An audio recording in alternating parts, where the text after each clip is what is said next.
खौसेथि बर' सुबुं आफादनि गुथि बोसोरसालिया जथुम्माया 7-8 जानुवारियाव जानो गोनां होनना फोसावदोंमोन।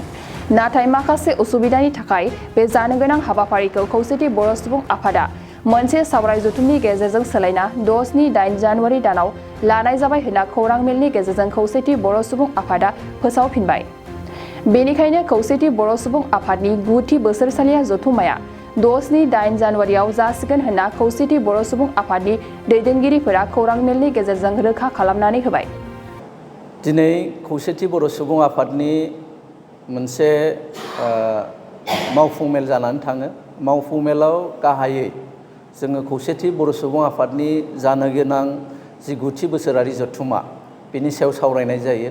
सावरायलायनायनि गेजेरजों जोङो माखासे थिरांथा लादों जे थांनाय जि जथुम्मानि सायाव सावरायलायनानै जों मोनसे दिन थारिख होदोंमोन 7, 8 आरो 9 बे अक्ट'खौ सोलायनानै जोङो 6, 7 आरो 8 बे अक्ट'खौ थि खालामो। 6, 7 आरो 8 जानुवारि 2023 बे अक्ट'खालि खौसेथि बर' सुबुं आफादनि गुथि बोसोरारि जथुम्माखौ जोङो गुवाहाटी नोगोरमानि श्रीमन्त शंकरदेव कलाक्षेत्र बे थावनियाव सानथामनि मेहेरगोनां हाबाफारियै खुंफुंनो थाखाय जोङो मोनसे सिद्धान्त लादों। बिनि अनगायैबो आथिखालाव सोलिबाय थानाय माखासे जेंनाफोर बर' हारिनि आरो बर' समाजनि बेफोरनि सायाव जोङो गोथौयै सावरायलायदों।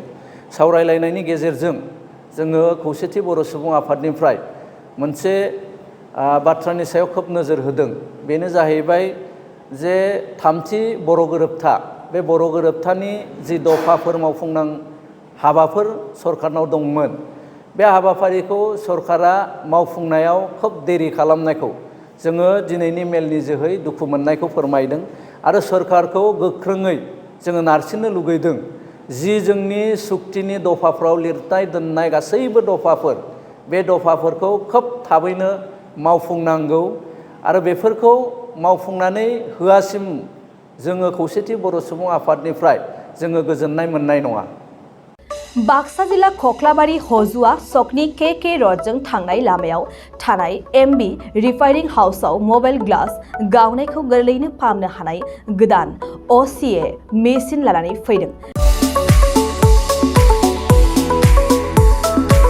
नोंथांमोना खम बेसेनावनो गाव गावनि मबाइल ग्लास बायनायखौ एमबि रिफाइनिं हाउसआव फाहामनो हागोन।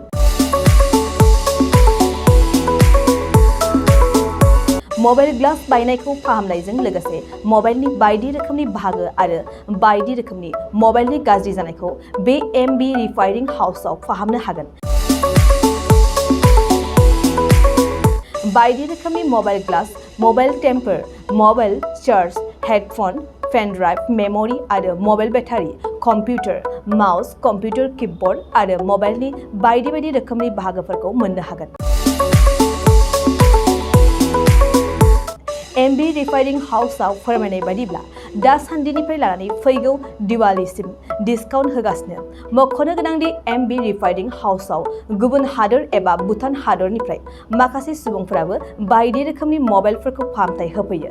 आबुं मोनथिनो थाखाय 8471972412 नङाब्ला 7002741465 जानबुं अनजिमायाव जगाजग खालामनो हागोन। सम फुंनि 8:30 रिंगानिफ्राय मोनाबिलिनि 8:30 रिंगासिम।